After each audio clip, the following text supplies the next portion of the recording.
اللہم صلی علی سیدنا و مولانا محمد۔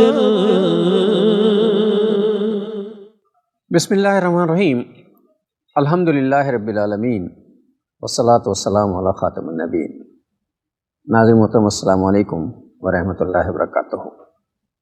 پروگرام سیرت النبی صلی اللہ علیہ وآلہ وسلم کے ساتھ آپ کا میزبان ڈاکٹر محمود غزنوی حاضر خدمت ہے۔ میرے ساتھ تشریف فرما ہیں حسب معمول ہم سب کے پسندیدہ اسکالر جناب شجاع الدین شیخ۔ سیرت النبی کے حوالے سے بہت تفصیلی گفتگو جاری و ساری ہے، اور پچھلا پروگرام اگر آپ کو یاد ہوگا تو وہ دین کی تبلیغ کے حوالے سے ہو رہا تھا کہ دعوت دین اور اقامت دین۔ اقامت دین سے دین قائم کرنا، نافذ کرنا، قائم کرنا۔ تو دین کی دعوت دینے کے حوالے سے گفتگو ہو رہی تھی، اور یہ تھا کہ دین کی دعوت دینا جو ہر مسلمان مرد اور عورت پر فرض ہے، یعنی جتنا آپ کو دین آتا ہے اتنا آپ کو مصدقہ دین، مطلب اپنا وضع کردہ دین نہیں، جو رسول اللہ صلی اللہ علیہ وسلم کا لایا ہوا دین ہے، اس کی تصدیق کے بعد جو کچھ آپ کہہ رہے ہیں وہ صحیح ہے، اور جو آپ تک پہنچا وہ صحیح ہے، اسے آگے پہنچانا جو ہے ہم سب کی ذمہ داریوں میں شامل ہے، اور یہ دین کی تبلیغ کرنا جو ہے ہماری بنیادی ذمہ داری ہے، اور ہر آدمی جو ہے داعی ہے اس اعتبار سے اپنی استطاعت کے مطابق۔ اور اس میں گفتگو شجاع صاحب یہ فرما رہے تھے کہ صاحب دیکھیے، خالی دین پہ عمل کرنا، یعنی صرف میں دین پر عمل کروں، یہ خود غرضی ہے۔ دین کا کام جو ہے وہ خیر خواہی کی بنیاد پر ہونا چاہیے کہ بھئی مجھے فائدہ پہنچ رہا ہے اس چیز کا، اس کو بھی فائدہ پہنچنا چاہیے۔ ہوتا ہے نا، کوئی چیز ہمیں اچھی ملتی ہے تو ہمارے جو محبت کرنے والے، چاہنے والے ہوتے ہیں، ہم چاہتے ہیں کہ یار، ہم کہتے ہیں ارے فلاں جگہ فلاں بڑی چیز سستی مل رہی، لینا تمہیں، تم بھی چلو۔ تو بڑے سستے میں یہ سودا ہو رہا ہے خیر خواہی کا۔ تو اگر دوسروں کو بھی دعوت دے دی جائے کہ تم بھی اس طرف آ جاؤ، ہم تو آ رہے ہیں اس طرف، تم بھی آ جاؤ، تو ذرا بڑا فائدہ ہوگا۔ تو یہ گفتگو پچھلے پروگرام میں ہو رہی تھی، کم ویش اسی طرح کی۔ میں شجاع صاحب کی طرف چلتا ہوں، پچھلے پروگرام کا ریکیپ لیتے ہیں، اور پھر دعوت دین کے حوالے سے جو مزید گفتگو ہے اس کا آغاز کرتے ہیں۔ السلام علیکم۔ وعلیکم السلام ورحمۃ اللہ وبرکاتہ۔ کیسے مزاج ہیں آپ کے؟ الحمدللہ، آپ خیریت سے ہیں؟ الحمدللہ، اللہ کا شکر ہے۔ اور چونکہ موسم کی تبدیلی کی وجہ سے ناظرین، ہم کراچی میں ہیں، پورا شہر بلکہ پورا ملک، پورا ملک جو ہے وائرل کا شکار ہے، اور یہ وائرل جو ہے وہ موسموں کی تبدیلیوں کی وجہ سے اکثر آتا ہے، ہر سال آتا ہے۔ اور ابھی پروگرام سے پہلے میں یہ بھی کہہ رہا تھا اپنے ایک دوست یہاں جو تھے موجود کہ بھائی یہ جو بیماریاں آتی ہیں یہ بھی اللہ کی نعمتوں میں سے نعمتیں ہیں، اللہ تعالیٰ کوئی مینجمنٹ کر رہے ہوتے ہیں اگلے موسم کو جھیلنے کی، ہمیں یعنی اس کے قابل بنا رہے ہوتے ہیں۔ بالکل بالکل، جی ڈاکٹر صاحب، جزاک اللہ خیراً۔ بسم اللہ الرحمن الرحیم، اللہم صلی علی محمد وعلی آل محمد وبارک وسلم۔ رب اشرح لی صدری ویسر لی امری واحلل عقدۃ من لسانی یفقہوا قولی واجعل لی وزیرا من اہلی، آمین یا رب العالمین۔ سوشل میڈیا پر تو بہت کچھ وائرل ہوتا ہے، لیکن آپ جس وائرل کی بات کر رہے تھے وہ کوئی وہ یہ والا وائرل ہے، انفیکشن کے اعتبار سے یا کچھ امراض کے حوالے سے۔ اللہ تعالیٰ عافیت کا معاملہ رکھے، اور تمام بیمار کو صحت کاملہ عاجلہ عطا فرمائے، ہم سب کو جسم کی اور روح کی صحت اور سلامتی عطا فرمائے۔ اور یہ بات بھی بالکل آپ نے درست فرمائی کہ کچھ اس طرح کے معاملات موسمی تبدیلی کی وجہ سے یا دیگر اعتبارات سے یقیناً ہمیں بظاہر تو وہ تھوڑا سا تکلیف دہ لگتا ہے، لیکن اللہ تعالیٰ کے فیصلوں میں خیر ہوتی ہے، اللہ ہی بہتر جانتا ہے کہ اس کے پیچھے کیا حکمتیں ہیں۔ وہ تو کوئی یعنی میڈیکل فیلڈ کے ڈاکٹرز ہمارے ساتھ ہوں تو وہ زیادہ بہتر ہمیں بتا سکیں گے۔ جیسے ابھی ہم آف دا ریکارڈ بات کر رہے تھے، جیسے آپ نے بھی ارشاد فرمایا کہ کتنے ملینز آف سیلز ہمارے وجود میں ہیں، اور ڈیلی ڈیمیج ہوتے ہیں، ڈیمیج ہوتے ہیں، پھر وہ ریپیئر ہوتے ہیں یا وہ ختم ہوتے ہیں تو دوسرے بنتے ہیں۔ یہ نیند کا آ جانا، کبھی چھینک کا آ جانا، چھوٹی موٹی بیماری کا آ جانا، اس سے ایک ہماری باڈی کی بھی ریپیئر اینڈ مینٹیننس ہو جاتی ہے، یا ایک اوور ہالنگ بھی ہو جاتی ہے۔ لیکن یہ ہمارا میدان نہیں، یہ بہرحال ڈاکٹرز کا میدان ہے، جو میڈیکل کی فیلڈ کے ہیں وہ زیادہ بہتر اس کو ایلیبوریٹ کر سکتے ہیں، وضاحت کر سکتے ہیں۔ جہاں تک ہمارے پروگرام کا تعلق ہے، ہم گزشتہ چند نشستوں میں کلام کرتے ہوئے آئے تھے دعوت دین کی سنت کے حوالے سے کہ نبی مکرم علیہ الصلاۃ والسلام کی ہر سنت قیمتی ہے، ہر ادا ہر عمل آپ کا قیمتی ہے۔ البتہ پوری زندگی کی محنت کو ہم دیکھتے ہیں تو ایک طرف دعوت دین کی سنت 23 برس مستقل دکھائی دیتی ہے، اور دوسری طرف اقامت دین، نفاذ دین، غلبہ دین کی جد و جہد ہمیں دکھائی دیتی ہے۔ گزشتہ 3-4 نشستوں میں ہم نے دعوت دین پر کلام کیا۔ آخری گفتگو کے چند نکات یہ تھے کہ اللہ تعالیٰ نے یہ بھی ارشاد فرمایا کہ موسیٰ علیہ السلام اور ہارون علیہ السلام کو بھیجا جا رہا ہے فرعون کی طرف۔ فرعون جیسا ظالم ہے، جابر ہے اور خدائی کا دعویٰ کرنے والا بھی ہے، مگر جب دعوت پیش کرنے جا رہے ہیں تو اللہ تعالیٰ فرما رہا ہے فَقُولَا لَهُ قَوْلًا لَيِّنًا، کہ تم دونوں موسیٰ اور ہارون علیہ السلام تم دونوں اس سے بات کرنا نرمی کے ساتھ۔ جب دعوت کا مرحلہ ہو تو دعوت پیش کی جائے گی نرم انداز سے اور ایک نصح و خیر خواہی کے انداز سے۔ ایک حدیث مبارک کا حوالہ آپ نے منٹوں میں بیان کی وہ بات کہ دین النصیحہ، دین نصح و خیر خواہی کا نام ہے۔ جیسے رسول اکرم صلی اللہ علیہ وسلم کا ذکر بار بار ہوا کہ آپ فرماتے کہ لوگوں تمہارا حال ہے کہ تم جہنم کی آگ میں گرا چاہتے ہو اور میں تمہیں کمر سے پکڑ کر کھینچ کر بچانے کی کوشش کر رہا ہوں۔ یہ دعوت کس کام کے لیے؟ بندوں کو رب سے جوڑنا، بندے رب کی بات ماننے پر آ جائیں، رب کی اطاعت پر آ جائیں اور اپنے آپ کو جہنم کی آگ سے بچانے والے بنیں۔ تو اللہ کے نبی علیہ السلام یہ فرماتے کہ اب دین النصیحہ، نصح و خیر خواہی کے جذبے کے ساتھ دعوت پیش کرنی۔ اگلی بات ہم نے جو گفتگو میں لانے کی پچھلی مرتبہ کوشش کی، آپ نے نقطہ اٹھایا تھا کہ بعض مرتبہ جو لوگ دین کی دعوت کا کام کر رہے ہیں، تبلیغ کا کام کر رہے ہیں، وعظ کا کام کر رہے ہیں، نصیحت کا کام کر رہے ہیں، کبھی کبھی آپے سے باہر ہو جانا، غصے میں بے قابو ہو جانا، زبان کا قابو میں نہ رہنا، اور کبھی منہ سے جھاگ کا نکل آنا، کبھی آنکھوں کا اس معنی میں سرخ ہو جانا کہ غصے کا اظہار فقط ہو رہا ہے، اور کبھی کبھی شاید سننے دیکھنے والے ڈر بھی جاتے ہوں۔ اس سے اجتناب انتہائی ضروری ہے۔ ہاں، میرے ان نقطوں کے نتیجے میں ہو سکتا ہے کہ ناظرین کے ذہن میں ایک بات آئی ہو کہ ہم جب نبی مکرم صلی اللہ علیہ وسلم کے خطبات کی کیفیت کا مطالعہ کرتے ہیں تو ہاں، ہم نے کلام کیا ہے ماضی میں، حضور علیہ السلام بحیثیت داعی اعظم، ہم نے کلام پہلے بھی کیا تھا، تو حضور علیہ السلام کی آواز کبھی بلند بھی ہوتی، دھیمی بھی رہتی، لیکن اس میں چیخنا چلانا نہیں ہے، اس میں جذبات کا مد و جزر ہے جی، آواز کا زیرو بم ہے، ہاں زیرو بم ہے، اپ ڈاؤنس ہیں۔ جی، تو میں نے کہا کہ ہماری اس گفتگو سے کسی کے ذہن میں اگر یہ خیال آ رہا تو آپ نے اچھی وضاحت فرما دی کہ وہاں وہ کچھ جذبات کا وہ انداز نہیں ہے کہ جس میں قابو نہ رہے، جیسے ہم کرتے ہیں۔ تو ہاں، کبھی کسی بات پر تاکید کرنا ہوگی، کبھی کسی بات کی اہمیت بیان کرنا ہوگی، کبھی کسی ناپسندیدہ کام کی شدت بیان کرنا ہوگی، تو حضور علیہ السلام کی آواز بھی بلند ہوتی تھی اور آپ کا چہرہ انور بھی سرخ ہو جایا کرتا تھا۔ بالکل، یہاں تک تو بات بالکل سراخوں پر ہمیں تسلیم کرنا پڑے گا، لیکن جس پر ہم کلام کر رہے تھے کہ وہ مائک بھی پھینک دیا جاتا ہے، مطلب چیخنا چلا رہے ہیں، مائک پھینک دیا ہے، اور مطلب گلے جب مائکرو فون لگا ہوا ہے تو وہ اسی لیے لگا ہوا نا کہ آپ کی آواز پراپر طریقے، تو اس میں چیخنے کی کیا ضرورت ہے؟ جی، گلا پھاڑنے کی مائک اٹھا کے پھینکنے کی ضرورت کیا ہے؟ چیخنے چلانے کی ضرورت کیا ہے؟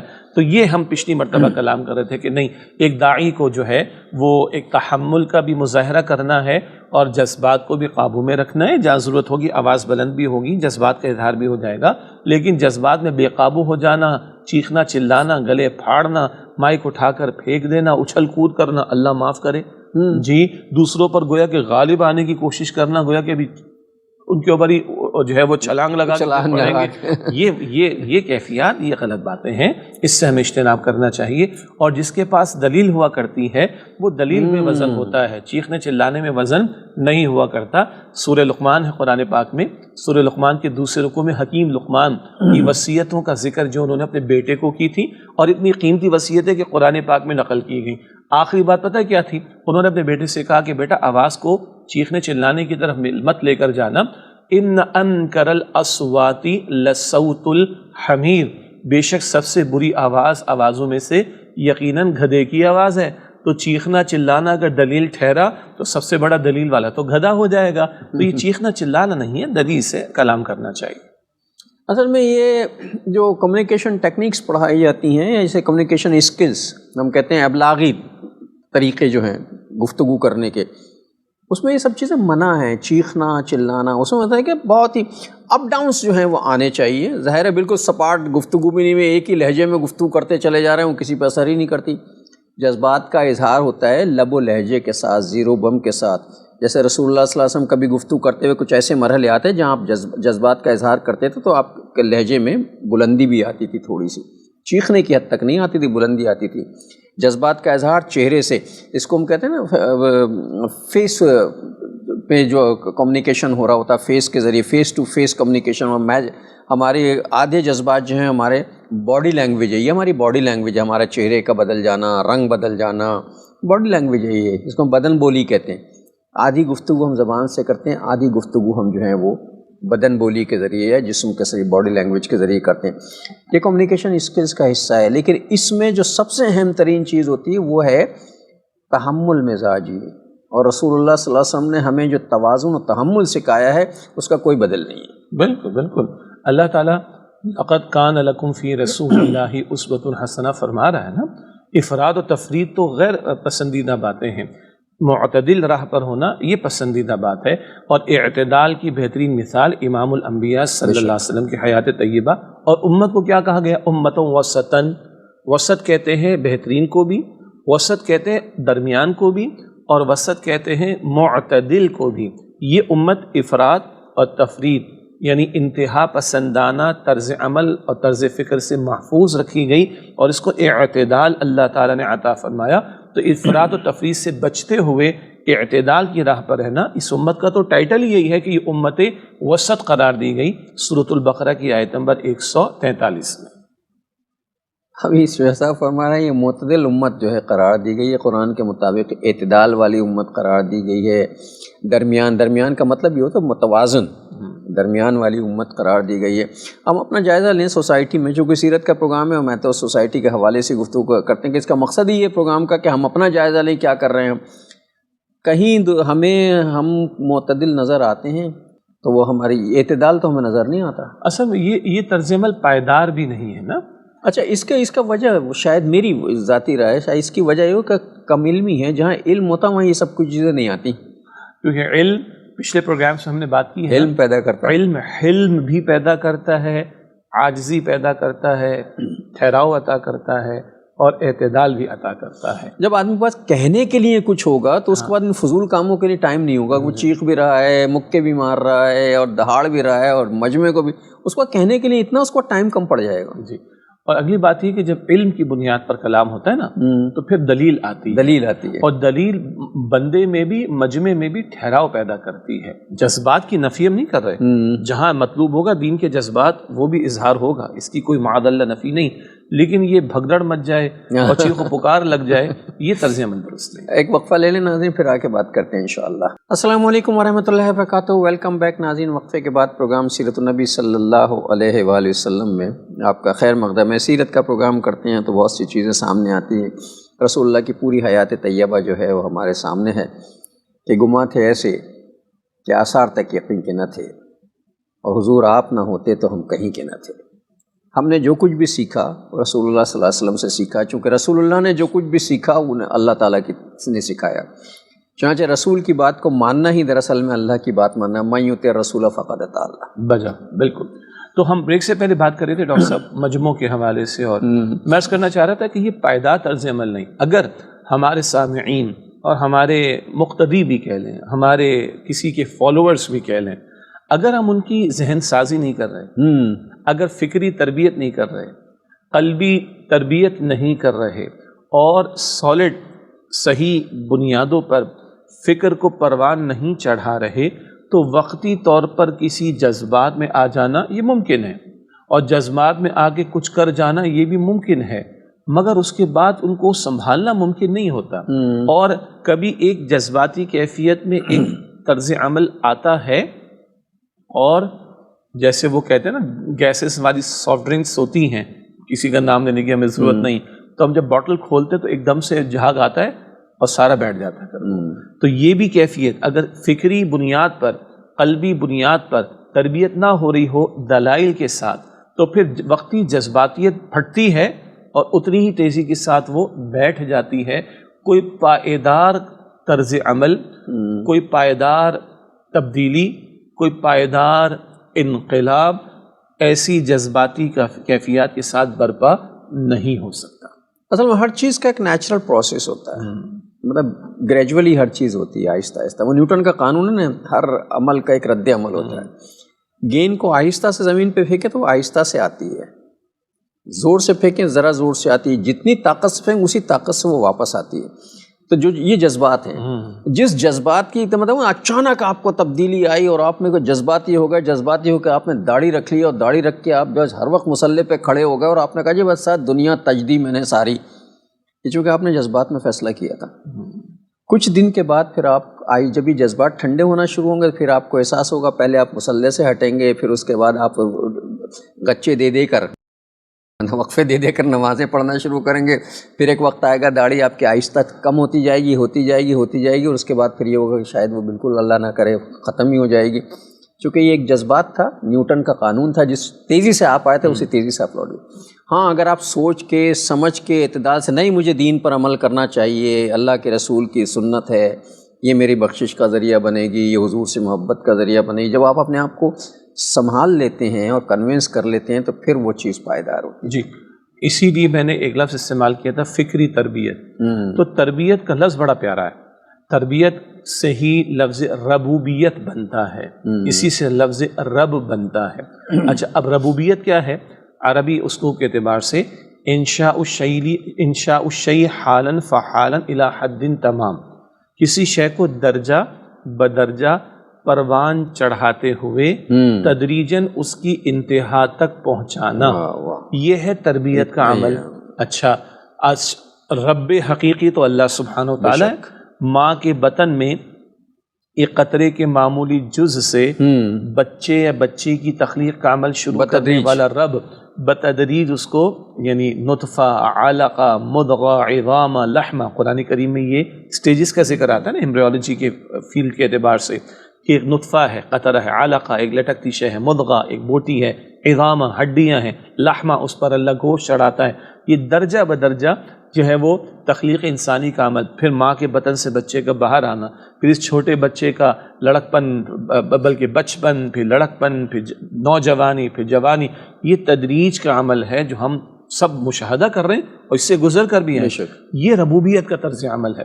اسی طرح قرآن پاک میں ماں باپ کے لیے کیا لفظ آتا ہے؟ رب ارحمہما کما ربیانی صغیرا, اے میرے رب میرے ان دونوں ماں باپ پر رحم فرما اس طرح کہ جب میں چھوٹا تھا یا چھوٹی تھی تو شفقت کے ساتھ انہوں نے میری ربوبیت یعنی پرورش فرمائی تھی. تو یہ جو ہم بات کر رہے ہیں نا, افراد, ہمارے فالوورز, ہمارے مقتدی, ہمارے سامعین, ہمارے سننے والے, ان کی بھی درجہ بدرجہ مستقلاً تربیت کی ضرورت ہے. اچھا, تربیت اصلاً تو انڈیویجولی ہوتی ہے. ماں باپ کی اولاد فوکسڈ ہو کے تربیت ہوگی, استاد کے شاگرد فوکسڈ ہو کر تربیت ہوگی, بڑا بھائی ہے, چھوٹے بہن بھائی ہیں, فوکسڈ ہو کر معاملہ ہوگا, ایک مسجد کے امام صاحب ہیں, اگر کچھ مقتدی قریب آ جائیں گے تو فوکسڈ ہو کر ہوگا. ہاں, بڑے مجمع میں یقیناً ایک مجموعی بات بیان کی جا سکتی ہے, ترغیب کے لیے, تشویق کے لیے, انذار کے لیے, ڈراوا بھی آئے, بشارت کے لیے گڈ نیوز بھی آئے, یہ عموم کا معاملہ. اور تربیت کا اصل معاملہ تو ہے انفرادی سطح پر, جو جہاں جہاں کسی کے تابع ہوگا اس کو درجہ بدرجہ. بلکہ اللہ تعالیٰ نے یاد دلایا, سیرت کا پروگرام ہے, اللہ کے رسول مکرم صلی اللہ علیہ وسلم نے حضرت معاذ بن جبل رضی اللہ تعالیٰ عنہ کو ذمہ دار بنا کر بھیجا یمن کی طرف. ہم لفظ استعمال کر لیتے ہیں گورنر, تو فوراً وہ گورنرشپ آج کے دور کی سامنے آ جاتی ہے. ٹھیک ہے, گورنر کا مطلب حاکم ہے, علاقے کا حاکم. بالکل. ہم محدثین کیا پڑھتے ہیں, علماء کی کتابوں پڑھتے ہیں, عامل کا لفظ آتا ہے, ذمہ دار. تو اللہ کے نبی علیہ الصلوۃ والسلام فرمایا کہ جارو تمہاں غیر مسلم بھی ہوں گے, پہلے ایمان کی دعوت دینا, ایمان قبول کریں, کلمے کی دعوت قبول کریں تو اب نماز کا تقاضا کرنا. اچھا, نماز کے پابند ہو رہے تو اب زکوٰۃ کا تقاضا کرنا. یہ حضور علیہ السلام خود تدریجاً بتا رہے ہیں کہ کس طرح درجہ بدرجہ تقاضے لوگوں کے سامنے رکھنے. اسی طرح دیکھیے, نماز کی تلقین کے بارے میں کیا ذکر آیا؟ 7 سال کا ہو جائے بچہ تو نماز کی تلقین کرو, 10 سال کا ہو جائے تو بچوں کے بستر الگ کر دو, شرم و حیا کے معاملات بھی اب تھوڑا سختی کر لو, تاکہ مراد کیا ہے تشریح میں, تاکہ جب بالغ ہو جائے گا تو نماز کا پابند ہو جائے گا. تو پہلے 7 سال کا بتایا کہ تلقین کرو, ترغیب دلاؤ, 10 سال کا ہو جائے تو اب ذرا سیریسنس دکھاؤ, یعنی تم اپنی سنجیدگی دکھاؤ تاکہ بچہ بھی متوجہ ہو جائے, تاکہ جب بالغ ہوگا تو نماز کا وہ پابند ہو جائے گا۔ اسی طرح آپ دیکھیے اما عائشہ رضی اللہ تعالی عنہ نے فرمایا، کیا خوبصورت بات اللہ تعالیٰ نے یاد دلائی۔ اما عائشہ رضی اللہ تعالی عنہ نے فرمایا کہ اللہ تعالیٰ نے شروع میں شراب اور جوے کی ممانعت کے احکامات عطا نہیں کیے، ورنہ اس معاشرے میں جہاں صبح شام یہ معاملات ختم نہ ہوتے، اللہ تعالیٰ نے پہلے مکی صورت عطا فرمائی، اس میں توحید کا درس ہے، آخرت کا درس ہے، رسالت کے امور کے حوالے سے تعلیمات ہیں، ایمان بنایا گیا۔ پھر مدنی صورت عطا ہوئی، اب احکامات بھی آ رہے ہیں۔ شراب کے بارے میں خود سوال ہوا، یسألونک عن الخمر والمیسر، اے نبی آپ سے شراب و جوئے کے بارے میں سوال کرتے، تو ایک حکم آیا، دوسرا حکم آیا، تیسرا حکم آیا۔ شراب کی ممانعت، جوئے کی ممانعت بھی تدریجاً آئی۔ تو اللہ تعالیٰ کی کتاب کی نزول کی ترتیب دیکھیں، نبی علیہ الصلوۃ والسلام صحابہ کرام کو روانہ کر رہے ہیں، ترتیب دیکھیں، گھر میں بچوں کو نماز کی تلقین کرنے کا معاملہ اور ترتیب دیکھیں، تو یہاں ایک تدریج ہمیں دکھائی دیتی ہے، درجہ بدرجہ تربیت کا اصول دکھائی دیتا ہے۔ یہ ہم لے کر چلیں گے تو پائیدار بنیاد پر فکر پروان چڑھے گی، عمل بھی مضبوط ہوگا انشاءاللہ۔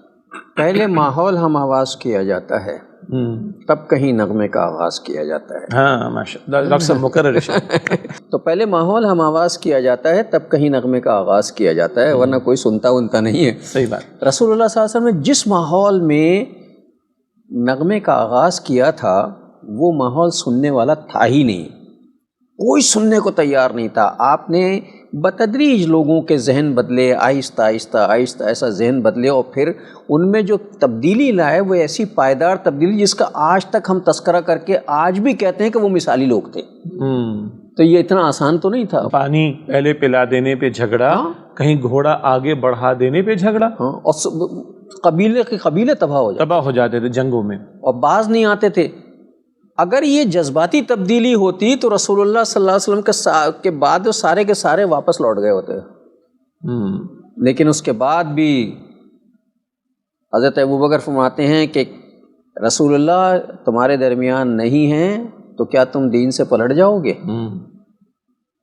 اس کا مطلب یہ ہے کہ اندر جو بیج لگا دیا گیا ہے وہ تناور درخت بن چکا، اب کچھ نہیں ہو سکتا۔ بالکل بالکل، اور وہ اصل تعلیم حضور کی ہمارے پاس موجود ہے۔ اللہ کے پیغمبر علیہ السلام تشریف لے گئے دنیا سے، قرآن کریم ہمیں عطا کر گئے، اپنی سنت عطا کر گئے، اپنے صحابہ کا طرز عمل عطا کر گئے، ایک روایت کے مطابق اپنے اہل بیت کا طرز عمل عطا کر گئے۔ تو قرآن کریم، سنت رسول، صحابہ کرام رضی اللہ تعالی عنہم اجمعین کا اسوہ اور ان کی زندگیاں، وہ سب زندہ کتاب کی طرح ہمارے سامنے موجود ہیں الحمدللہ۔ اور ایسی تبدیلیاں ہیں جو پوری تاریخ اٹھا کے دیکھ لیں۔ ہمارے ہاں تو یہ ہوتا نا کہ ہم تبدیل ہوئے، کچھ عرصے کے بعد پھر تبدیل ہو گئے، تبدیل ہوئے، کچھ عرصے کے بعد پھر تبدیل ہو، اور ہم دن بھر زندگی مشاہدہ کرتے رہتے ہیں، کیسے کیسے مشاہدے کرتے ہیں۔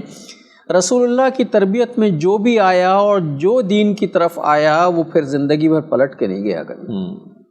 اور آج 2 ارب مسلمان کلمہ بھی پڑھتے ہیں رسول اللہ علیہ السلام کا، ان میں سے ایک بہت بڑی تعداد کئی معاملات کے اعتبار سے انفرادی سطح پر تو عمل پیرا دکھائی دیتی ہے، کئی دیگر مذاہب کے ماننے والے، ان کے پیشوا پادری ہوں، ان کے گرو ہوں، ان کے پنڈت ہوں وغیرہ، وہ تسلیم کرتے ہیں کہ ہمارے مذہب کی تعلیم تو اول تو ہمارا عقیدہ تو یہ ہے کہ وہ محفوظ بھی نہیں ہے، کا لکھی بھی نظر آتی ہے، عمل میں کم دکھائی دیتی ہے۔ مسلمانوں میں اب بھی بہت سارے معاملات میں انفرادی سطح کی بات ہو رہی، کیونکہ اجتماعی نظام تو ہمارے قائم نہیں ہے، ہم بات کریں گے اقامت دین پر، لیکن بہت سارے معاملات میں مسلمانوں کے ہاں ان کی تعلیم پر عمل ہوتا دکھائی دیتا ہے۔ ایک اور نقطہ یہاں پہ چلتے چلتے کہ سنت کی تعلیم ہمیں جوڑتی بھی ہے، اور سنت کی تعلیم ہمیں یکسانیت بھی عطا کرتی ہے۔ کیا مطلب؟ Uniformity, exactly.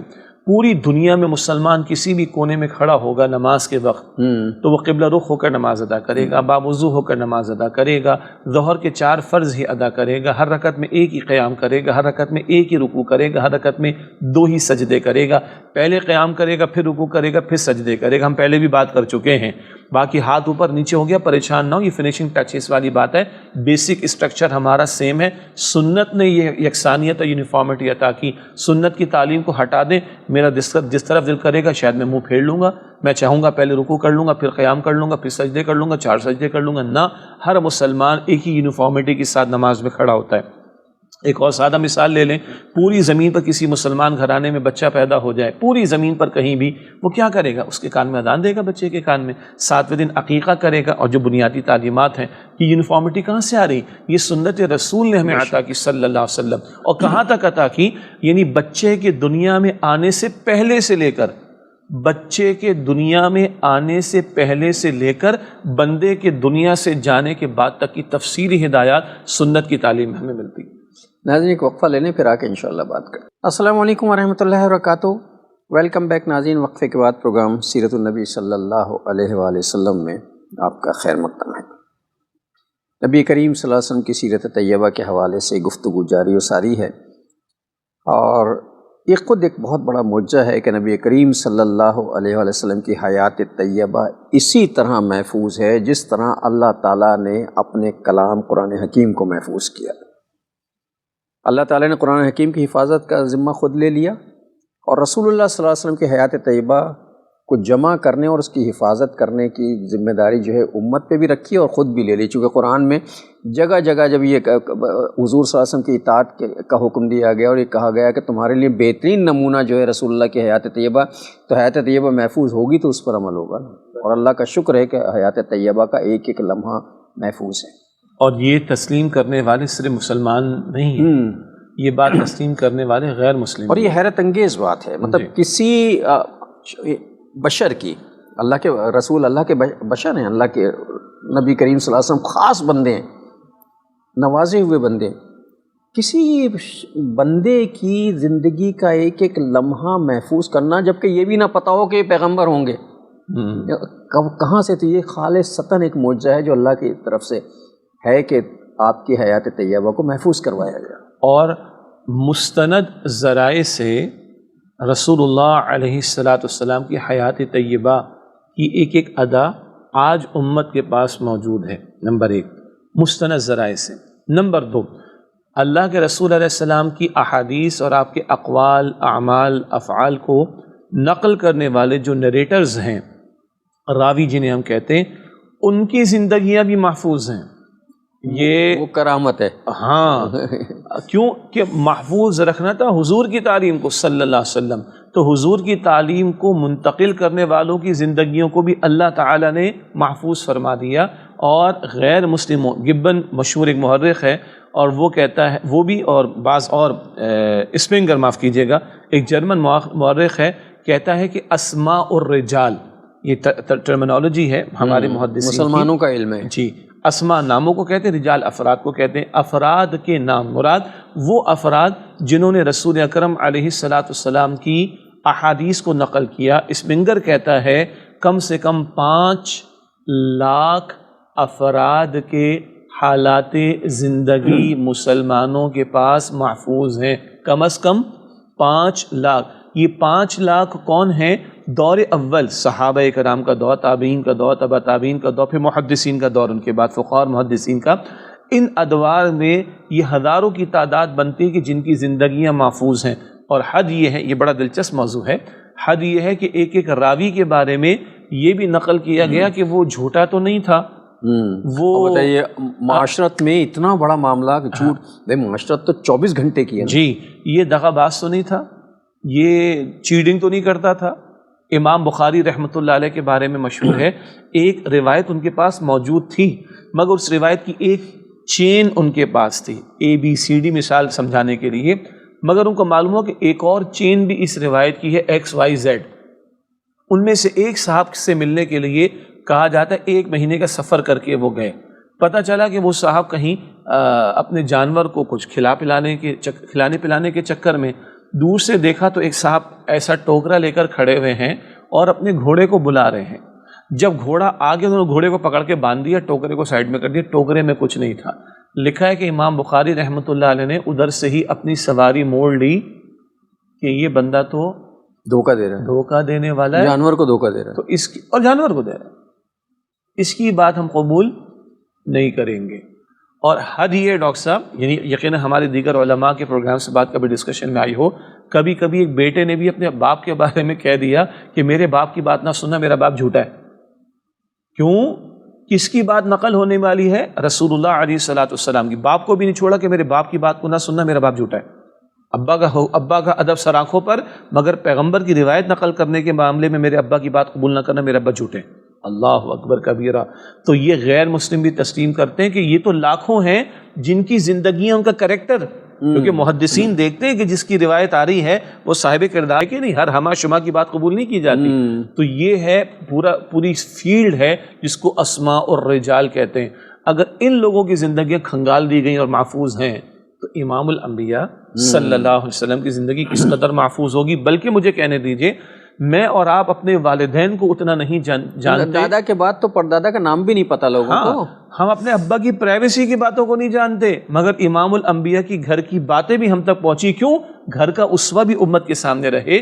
اللہ کے رسول علیہ الصلوۃ والسلام کی پوری زندگی اور آپ کی ادائیں اور آپ کی مبارک سنتیں محفوظ اور مستند ذرائع سے امت تک پہنچی. کبھی ہم نے یہ بات کی ہے. ایک چھوٹی سی بات مراد ہے کہ غیر معروف بات لگتی ہے. سوال، کیا رسول اللہ علیہ السلام نے کبھی پاجامہ یا شلوار کو استعمال کیا؟ کیونکہ ہمیشہ آپ نے تہبند استعمال کیا. تو ثابت ہے ایک مرتبہ آپ نے پاجامہ خریدا ہے اور پہنا نہیں. ہاں، اور حیات طیبہ کے آخر میں معاملہ ہوا تو محدثین نے فرمایا کہ حضور کا گویا کہ ارادہ تھا، ورنہ حضور کیوں خریدیں گے جب ارادہ نہ ہو تو. اور اس کی حضور نے یعنی تحسین بھی فرمائی. تو اللہ کے پیغمبر علیہ السلام نے اگر کوئی عمل زندگی میں ایک مرتبہ کیا جس کا علم امت کو ہونا ضروری تھا، وہ بات بھی صفحہ کرتاس پر آن پیپرز موجود ہے اور پوری 14 صدیوں کی چین کے ساتھ موجود ہے. یعنی میں ناظرین کے سامنے یہ رکھوں کہ تدوین حدیث کا کمپائلیشن، یہ موضوع پڑھیں علماء کی کتابوں میں سے تو ہم عش کر اٹھیں گے کہ آج تک یہ رسول اللہ علیہ السلام کی مبارک زندگی کی ادائیں اور آپ کے اعمال اور آپ کے اقوال یہ امت کو منتقل کرنے میں اس امت نے کتنی محنتیں کی ہیں. انسان عش کر اٹھتا ہے. اور غیر مسلم بھی کہتے ہیں کہ یہ علم اسماء و رجال والا مسلمانوں کے سوا کسی کے پاس نہیں، اور اللہ کی دین ہے. یہ اس کی دین ہے جسے پروردگار دے. یہ جب شجاع صاحب فرما رہے تھے کہ ایک چیز جو ہے محفوظ ہے، اور یہ تک کہ آپ صلی اللہ علیہ وسلم نے پاجامہ خریدا، ارادہ تھا ظاہر پہننے کا، نہیں پہنا. جب حجۃ الوداع کے موقع پر آپ صلی اللہ علیہ وسلم نے قربانی کی تھی اور 100 اونٹ جو ہیں نہر کیے تھے، جس میں 63 تو آپ نے خود اپنے ہاتھ سے کیے تھے، باقی حضرت علی کرم اللہ وجہ الکریم سے کروائے تھے. تو آپ نے جب حکم دیا کہ سب اونٹوں کی ایک ایک بوٹی لے کر ایک دیگچی میں اس کا شوربہ بنایا جائے. شوربہ آپ کو بہت پسند تھا. اب یہ بھی آپ کہیں کہ صاحب دیکھیں اتنی ہی بات بھی پتہ ہے مجھے کہ شوربہ آپ کو بہت پسند ہے. تو بوٹیاں جمع کی گئیں، اس کے بعد شوربہ بنوایا گیا. آپ صلی اللہ علیہ وسلم نے اس میں سے کچھ چکھا، ایک دو بوٹیاں کھائی بھی ہوں گی، چکھا بھی ہوگا، اور اس کے بعد آپ نے اس کا شوربہ پی لیا تھوڑا سا. یعنی شوربہ پینا جو ہے سنت ہے. تو کبھی کبھی یوں کرنا چاہیے. کبھی کبھی مجھے یاد رہتا ہے، میں بھی کرتا ہوں کہ اگر شوربہ گھر میں بنا ہو تو آخر میں تھوڑا سا شوربہ 2-4 چمچے یہ سوچ کے کہ یہ رسول اللہ کی سنت ہے پی لینا چاہیے. بالکل تو آپ کو بڑا پسند تھا. جی. اب جیسے آپ نے فرمایا کہ یہ بات بھی کہ شوربہ حضور کو پسند تھا صلی اللہ علیہ وسلم، اسی کو میں عرض کرنا چاہ رہا تھا کہ ہمیں ہمارے والدین کی پسند ناپسند کا زیادہ نہیں پوچھ رہے ہیں گھر میں کسی سے، نہیں ابا کو کیا پسند ہے کھانے میں، کہاں شاید یہ. اور ذرا ایک اور انداز سے لے لیں، قائد اعظم اس قوم کے محسن ہیں نا، کتنا جانتے ہیں ان کو، کتنی کتابیں مل جائیں گی ان کی، 100+ تقاریر ملیں گی، ان کی حالات زندگی ملیں گی، کچھ لوگوں نے ڈاکیومنٹری بھی بنا دی. مگر دل پر ہاتھ رکھ کے بتائیے کیا ہم قائد اعظم کی پوری زندگی کو جانتے ہیں؟ نہیں. اور امام یعنی قائد اعظم کا حوالہ اس لیے دیا کہ ابھی آج ہم 2024 میں بیٹھے نا، 100 برس کی بات بھی نہیں ہوئی، اس معنی میں حوالہ دے رہا ہوں. اور 14 صدیوں سے چلا آ رہا ہے رسول اللہ علیہ الصلوۃ والسلام کا اسوہ حسنہ، اور ایک ایک بات پیغمبر کی موجود ہے. ہاں ہمارے علم میں نہیں تو ہمارے علم کی کمی ہے، معلوم کرنا چاہے تو مل جائے گی. اور اگر ایک عمل پوری زندگی میں ایک مرتبہ حضور نے کیا ہے صلی اللہ علیہ وسلم، وہ بھی ریکارڈ پر ملے گا اور مستند ذرائع سے ملے گا. اور اللہ تعالیٰ جب فرماتا ہے لقد کان لکم فی رسول اللہ اسوۃ حسنہ، تو اللہ تعالیٰ نے حضور کے اسوہ حسنہ کی حفاظت کا بھرپور اہتمام کیا. اور آپ نے بڑی اچھی بات بیان فرمائی بریک پر جانے سے پہلے کہ اگر قرآن محفوظ ہے تو صاحب قرآن کی زندگی بھی محفوظ ہے، تبھی تو قرآن پاک کا منشا سمجھ میں آئے گا اور قرآن پاک پر عمل درآمد کی عملی شکل ہمارے سامنے آ سکے گی. اور رسول اللہ صلی اللہ علیہ وسلم کا تذکرہ قرآن میں اس قدر ہوا ہے تو قرآن محفوظ کا مطلب کہ بہت بڑی سیرت تو قرآن نے خود محفوظ کر دی. جو بچی ہے وہ لوگوں کے ذمے کروا کے اللہ تعالیٰ نے انہیں توفیق دے کے محفوظ کرا لیے. کیا کچھ نہیں پتہ. جیسے ابھی میں نے شوربے کا تذکرہ کیا, رسول اللہ صلی اللہ علیہ وسلم کو شوربے میں یعنی گوشت کے ساتھ یا شوربے کے ساتھ لوکی, جسے کچھ لوگ کدو کہتے ہیں, لوکی بہت پسند تھی. اور مجھے یہ بھی پتہ ہے کہ وہ آپ صلی اللہ علیہ وسلم کے سامنے جب وہ سالن رکھا جاتا تھا تو آپ انگلی سے لوکی کے ٹکڑے اپنی طرف کر کے نکال کے اسے شوق سے کھایا کرتے تھے. کبھی کبھی کھایا کریں سنت سمجھ کے کھایا کرتے تھے. مجھے ایمانداری سے بتائیے, کوئی بیٹا یہ بتا سکتا ہے اس کے ابا جو ہیں انہیں کیا پسند ہے, اور وہ کھانے میں کوئی چیز شوق سے کھاتے ہیں تو کیا انگلی سے کھاتے ہیں یا کس کو پتہ ہے؟ اکا دکا بتا سکیں گے ہم, مشکل, لیکن ہر بات نہیں بتا سکیں گے, ہر چیز نہیں بتا سکیں گے, پوری زندگی نہیں بتا سکیں گے. اسی لیے ہم جتنا اپنے پیغمبر صلی اللہ علیہ وسلم کو جانتے ہیں یا جان سکتے ہیں, کیونکہ دستیاب ہے سارا مواد, ہم اپنے والدین کو بھی نہیں جانتے. ہم اپنے اگر شجرہ نسب دیکھنا چاہیں کہ ہمارا شجرہ کیا ہے, تو مجھے اپنے والد کا نام پتہ ہوگا, اپنے دادا کا, اور اب تو یہ عالم میں لوگوں کو پردادا کا نام بھی نہیں پتہ. پردادا تیسری وہ جنریشن ہے نا ہماری, اس کے بعد تو کچھ نہیں پتہ. رسول اللہ صلی اللہ علیہ وسلم کی حیات طیبہ میں نبی کریم صلی اللہ علیہ وسلم سے لے کر, ان کے والد سے لے کر, ان کے تمام شجر نسب جو حضرت ابراہیم علیہ السلام تک ملتا ہے جا کر, اور وہاں سے حضرت آدم علیہ السلام تک جاتا ہے, وہ باقاعدہ موجود ہے, ترتیب کے ساتھ موجود. بالکل, کہ اللہ نے ایسے ہی نہیں اپنے محبوب کو محبوب بنا کے دنیا میں بھیج دیا اور ہمارے حوالے کر دیا. ہر چیز, ہر ادا اللہ کے پیغمبر علیہ السلام کی محفوظ ہے. تو بہرحال ہم ڈاکٹر صاحب بات یہ کر رہے تھے کہ حضور کی پوری زندگی محفوظ, اور حضور کی ایک ایک سنت محفوظ, اور حضور کی ایک ایک سنت قیمتی, حضور کی ایک ایک ادا قیمتی. اور ہم یہ سمجھتے آ رہے ہیں کہ حضور کی 23 برس کی محنت, 23 برس کی سنت, وہ دعوت دین کی سنت ہے, جس پر ہم پچھلی کئی نشستوں سے کلام کرتے ہوئے آئے. اور اسی تعلق سے سورہ یوسف کی آیت کا پھر حوالہ, سورہ یوسف کی آیت نمبر 108, قُلْ هَذِهِ سَبِيلِي أَدْعُو إِلَى اللَّهِ عَلَى بَصِيرَةٍ أَنَا وَمَنِ اتَّبَعَنِي. اے نبی علیہ السلام فرما دیجیے یہ میرا راستہ ہے, میں اللہ کی طرف دعوت دیتا ہوں پوری بصیرت کے ساتھ, میں بھی یہ کام کروں, میری اتباع کرنے والے بھی. تو اتباع رسول صلی اللہ علیہ وسلم کا ایک بہت بڑا میدان کیا ہے, وہ ہے دعوت دین کی سنت, کہ مخلوق کو اللہ کی طرف دعوت دینے کی کوشش کی جائے. اس پر ہم نے کچھ کلام کیا. اب میرے خیال سے وقت مکمل ہو رہا ہوگا. ہم چاہیں گے کہ آئندہ پھر ہم کلام کریں اقامت دین کے تعلق سے, غلب دین کے تعلق سے, نفاذ دین کے تعلق سے, کہ حضور نے دین کی فقط دعوت نہیں دی, دین صرف پڑھایا اور سکھایا نہیں, دین پر عمل کر کے بھی دکھایا انفرادی سطح پر, اور دین کی دعوت دینے کے ساتھ دین کو قائم کرنے کی جد و جہد بھی فرمائی, تاکہ اس زمین پر صرف دعوت دین کا کام نہ ہو, اللہ کا دین غالب بھی ہو, ایک معاشرہ قائم, ایک معاشرہ, ایک پورا نظام قائم کر کے دکھایا. اور یہ حضور کا مشن تھا, لِيُظْهِرَهُ عَلَى الدِّينِ كُلِّهِ, سورہ صف کی آیت نمبر 33 میں, کہ اللہ کے دین کو زمین پر غالب اور قائم کر کے دکھائیں پیغمبر صلی اللہ علیہ وسلم. یہ ہے 23 برس کا مشن, جس پر ہمارے اکثر و بیشتر کلام نہیں ہوتا. ہم اللہ کی توفیق سے چاہیں گے کہ آئندہ کی نشستوں پر ہم تفصیل سے کلام کریں انشاءاللہ. ناظرین ہوتا ہوں, ابھی شجاع صاحب نے گفتگو وائنڈ اپ کرتے ہوئے کہا تھا کہ شاید وقت ختم ہو, واقعی ختم ہو گیا. اچھا ایسے ہی ہو گیا. تو چلیے پھر وقت تو ختم ہو گیا, تو جہاں بات ختم ہو رہی انشاءاللہ زندگی بخیر رہی تو اگلا پروگرام یہیں سے شروع کریں گے, اقامت دین پر گفتگو کریں گے. میں شجاع صاحب سے آج کی حدیث ہدیہ کروانا چاہوں گا, پھر رخصت ہوتے ہیں آپ سے. نبی اکرم صلی اللہ علیہ وآلہ وسلم نے ارشاد فرمایا ہے, بلغوا عنی ولو آیتن, پہنچا دو میری طرف سے چاہے ایک ہی آیت ہو. بخاری شریف کی روایت, ایک بات بھی تمہیں سیکھنے کو مل گئی, عمل بھی کرو, دوسروں کو بھی پہنچاؤ. ہر امتی دعوت دین کے کام میں اپنا حصہ ڈالے. اللہ ہمیں بھی توفیق عطا فرمائے, آمین یا رب العالمین. اور ناظرین محترم, اس کے ساتھ ہی ہمارے آج کے پروگرام کا وقت ختم ہوا. جناب شجاع الدین شیخ اور اپنے میزبان ڈاکٹر محمود غزنوی کو اگلے پروگرام تک کے لیے اجازت دیجیے. اللہ نگہبان, والسلام علیکم ورحمۃ اللہ وبرکاتہ. اللہم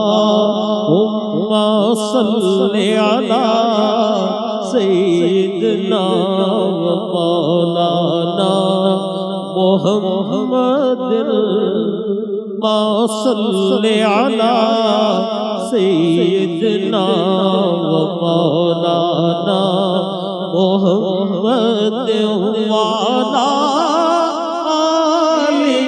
وصحبہ وبارک وسلم.